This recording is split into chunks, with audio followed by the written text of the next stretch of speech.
the public is not going to be advised about the details that we have been able to get from 1973. Now, I'm just going to quickly tell you what those details were. Did he declare? Did he declare late? Was he reported to the parliamentary leader? Was he reported to the DPP? And was he fined in a resident magistrate's court? Now, that's the level of detail that since 1973, if we wanted to hold our MPs account, we could. Thanks now to the interpretation of the law, we have nothing. So this is something that JAMP and the rest of citizens are certainly going to have to lobby about, but I think to be able to present the information in this way, Mrs. Parchment-Brown, makes it much clearer the difficulty that we have with the legislation. And last, the legislative tracker. It is the least developed of all our trackers to date, but thanks to the EU, we are going to be in a position now to start doing some work which we, quite frankly, couldn't afford to do until full funding came in. The idea is to demystify the parliament. So we have a video, for instance, that explains how a bill becomes law. We have a click of a button, you can send a note to Parliament, and I'm very, very excited about a feature that we're going to put in maybe another 3 months, so I'm not going to speak too much about it, but what we're trying to do is to find the entry points to make it easier for citizens to not only engage the Parliament, but the parliamentary processes. Now, just by way of example, the Impeachment Act is one that we want to share with Jamaicans and why it's so important that we get this act retabled. So as it stands, and in the future, if you clicked on the bill, you would have something at the top that tells you just how long this proposed legislation is in the House, how many years, how many days. You can view the actual bill by clicking, but you can also view an explanatory breakdown of the bill, because for most Jamaicans, including myself, they're really not that hard to not that easy to understand. So one, we will be preparing and providing the draft bills, and two, we will be breaking down the legislation so it's much easier for Jamaicans to understand it and to be able to engage. Now, as you can see at the bottom, we have the MP who is sponsoring the bill. That's something that we never were too clear on, even when we heard about a bill. So now with Delaware Chuck at the time being the sponsor for the impeachment bill, you would be able to click on his link here, which would take you back to his profile page. You could leave a comment here or on his page. And last but by no means least, we'll be having educational videos to try and explain to you a lot about the Parliament, which I used to be so confused about, but now it's just a fascinating world. When you know, it changes everything. And last, a timeline for the passage of the bill through the House. So on that note, I'd really like to thank the 9 corporate entities who in 2017, when this was just a PowerPoint that I was simulating, without much of any hesitation, immediately said, you know, Jeanette, this is something we would like to support. So to Victoria Mutual, to National Bakery, the ICD Group, Sagicor, the Jamaica National Bank, Jamaica Broilers, Visinco, and the GB Group, on behalf of Jamaica, we really want to thank you for that seed funding that you provided to get us a little bit further down the road until we could rightly impress the EU, who has now put us in a position to really hire 3 amazing young ladies who are now in the office supporting the cause. And I have a little empty space there in the middle. So if there's anybody here who wants to fill that, you can see me right after this. So the board is my last slide. I just wanted to introduce you to the team that will be steering the executive and the staff of JAMP. We have Reverend Asta Carlisle from Webster Memorial United, Horace Levy, social worker and civil society advocate, Dr. Aldra Henry Lee, representing academia, a strong researcher, excellent skills to back up what we do. Carol Narcisse, it goes without saying, a broad range of skills and really a mentor to me since 2012. Myself as the executive director, and Mrs. Karine Stanley Jones as the company secretary. And as you learned today, Howard Mitchell, who was really a champion since the day I met him. Mr. Mitchell look at me at the PSOJ and say, I hear you have an idea. If I like it, I help you. If I don't like it, it was nice to meet you. I was like, damn. I don't need to tell you how that went. And it was really a baton that was handed over to Mr. Mitchell by the Honorary Secretary of the PSOJ, Eva Lewis, who, Eva, I don't think you know it, But when I stood there in the PSOJ presenting, looking like I had it all like that, it was really my looking at you that got me through the presentation, because you were doing a lot of that, nodding. And then Eva really did go at the extra mile to set up a couple of meetings with other members of the private sector who she felt would have bought into this. So I just wanted to give a shout out and to say a big thank you to all of you who came tonight, to all of you who patiently listened. I want you to know that this is but a start, but I don't want you to make any mistake. This is not me being arrogant. This is just me being confident about where we are at this point in time. This is a tool, and if you don't use it, then it's meaningless. It is an act of faith, not just so much in myself. And yes, God, who I prayed to for the last 2 years to give me vision and wisdom and strength. But it really is faith in the fact that you are all ready for this tool, and that I'm confident that you are going to use it. So folks, we're going to make mistakes. I will, my staff will. We won't always get it right. But I want you to be very clear about why we are doing this. I love people. I love this country. And I know we can really not just do this for Jamaica, but I'm going to be honest with you.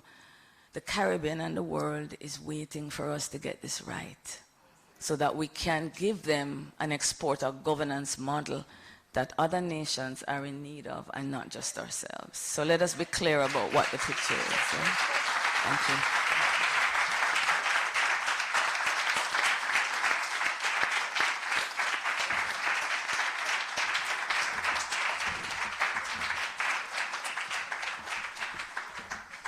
Awesome.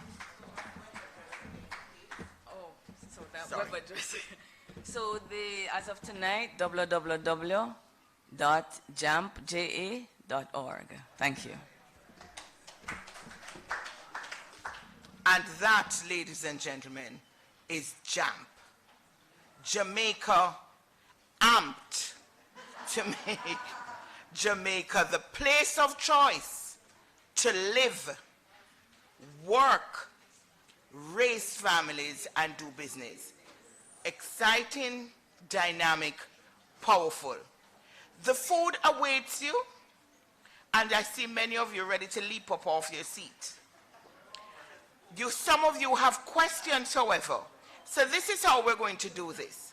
This is when now we ask you to break out of the tedium of sitting, stretch yourselves a bit, mingle. However, ask your questions even as you go and have some refreshments.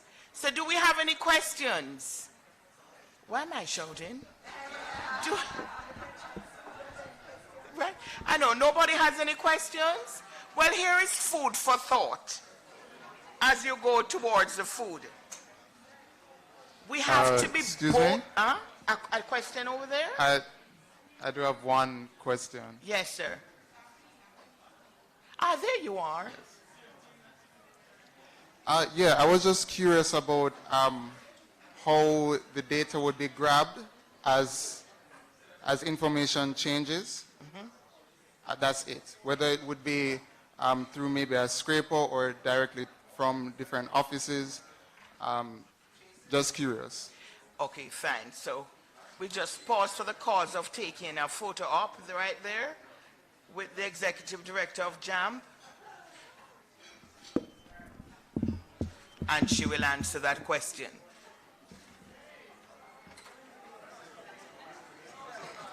Jeanette, could you answer this question, please? A question, just a question to be answered. What was the question? Yes. Could you repeat the question, sir?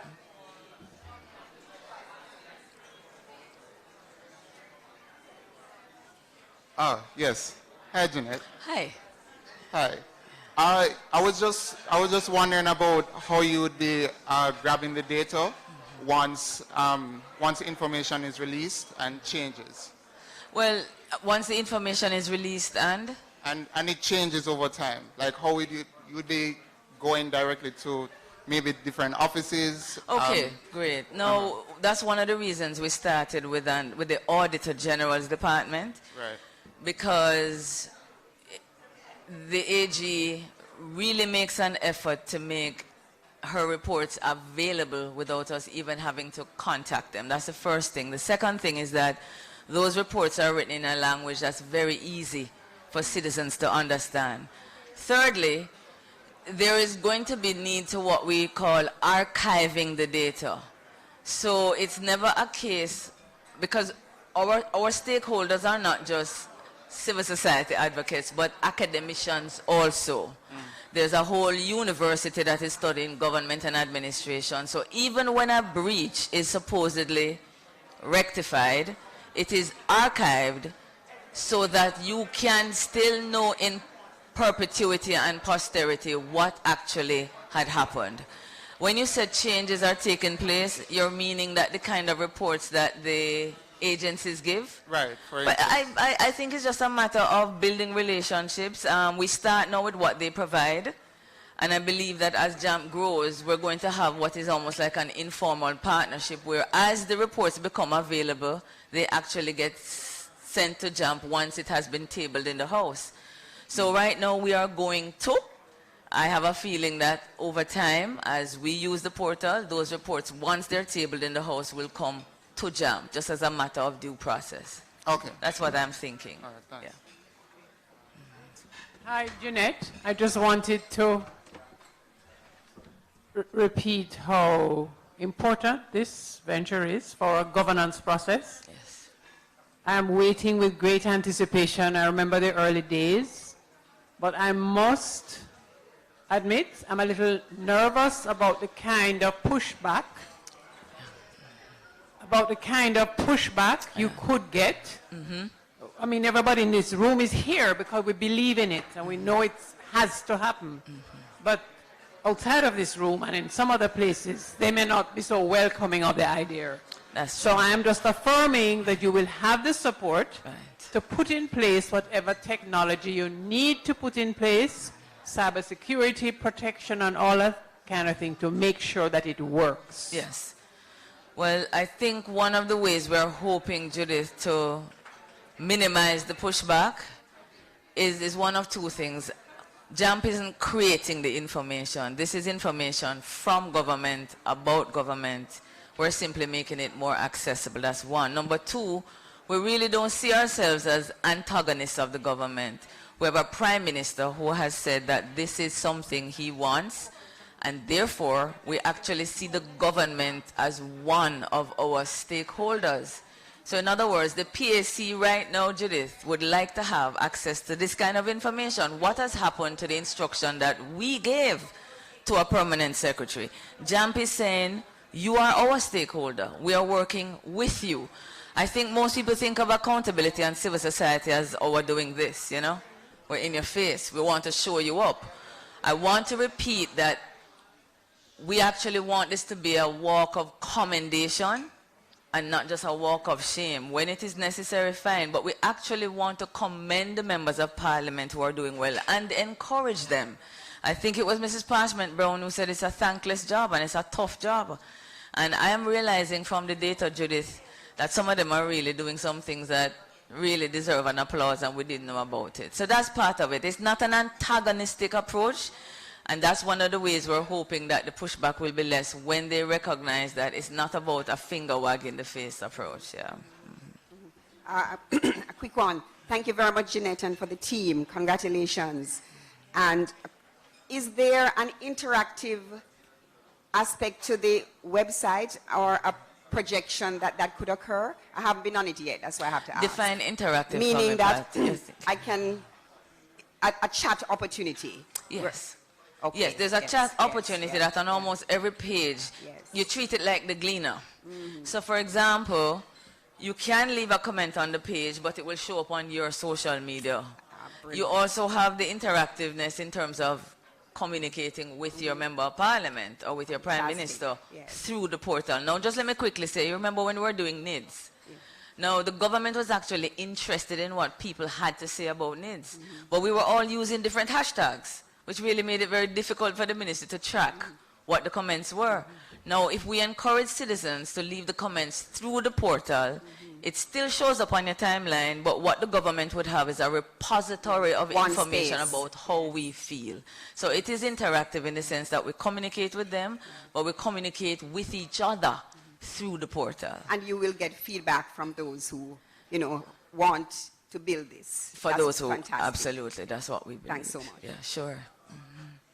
Congratulations, Jeanette. Thanks, this is Kelly. a fantastic step towards closing one of the gaps in accountability that you mentioned, which is citizen participation. Right.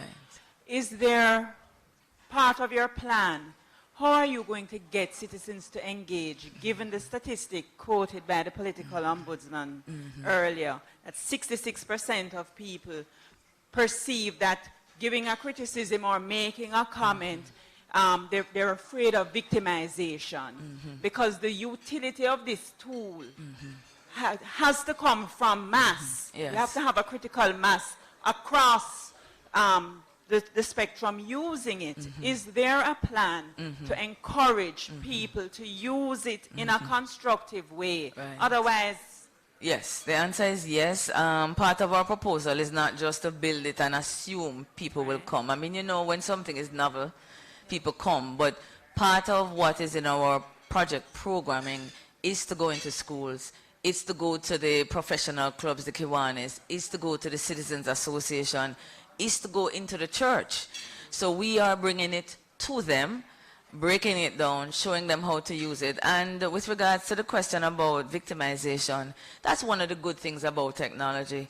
Truth be told, I prefer to not operate anonymously, but for the citizen who has not yet grown in courage, because, you know, when I started off, I wasn't there either, they have the opportunity, Kelly, as so many are currently speaking without saying, Jeanette Calder.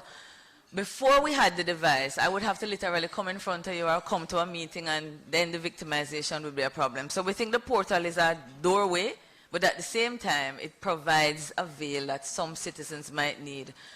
And JAMP's core message is going to be always with respect. So in the same way that the Gleaner moderates comments and some things will not be posted, it will not stay on JAMP's website if we're going to be disrespectful to each other and to our political leaders. And let's face it, there are liability issues. So there is that level of moderation that will take place. But yeah, I think the tool will help with the victimization in that sense. And we are funded to go out into communities and not just sit behind the desk and type away. Thank you, Kelly. Yeah. Are there any other questions? Everybody's mouth is full with food. I understand. That's good. Thank you, Leah. Okay, well done, Anne. It's been a long evening, but forget time. It was the substance of the evening. And you will admit that this was a very, very special day for us, and the time we spent was well worth it. There is no question that the time has come for us to be bold as citizens, to change our way of being and assert the power that we have. And the question was asked, yes, we in this room support you, Jeanette, but we're a little afraid that you'll get pushed back. Will we allow it? It doesn't sound good, you know. Will we allow it? No. Because it's our country. And if Jeanette has started a move and she's bolstered by her board and other civil societies and efforts and so on, truly those of us in this room can make sure that more citizens, how many persons can you recruit, George? You have the power of the press, because this is their tool. I had a quote to share with you, which I clearly have lost. Such a pity. I think it's on the chair. Could you let me? I wish I could have rattled it off and sounded particularly bright. But thank you, thank you. Oh dear. I'm sure I could make something up very quickly. The long and short of it, folks, is that I can't find that powerful quote that I'm looking for, but what's in my heart is equally powerful. This is our country. Jeanette spoke about accountability being love. If we say we love this country and we want to see it prosper and grow into the nation that we want it to grow into to benefit ourselves and the generations to come, then we have to love so deeply and so much that we do whatever it takes to make it happen. Our parliamentarians are citizens too. They are not our gods. They're not our lords. We need to let them know that they're accountable to us as public servants. Ladies and gentlemen, have a wonderful evening and make sure that JAMP becomes the tool of choice for citizens in this country to make their voices heard. Thank you.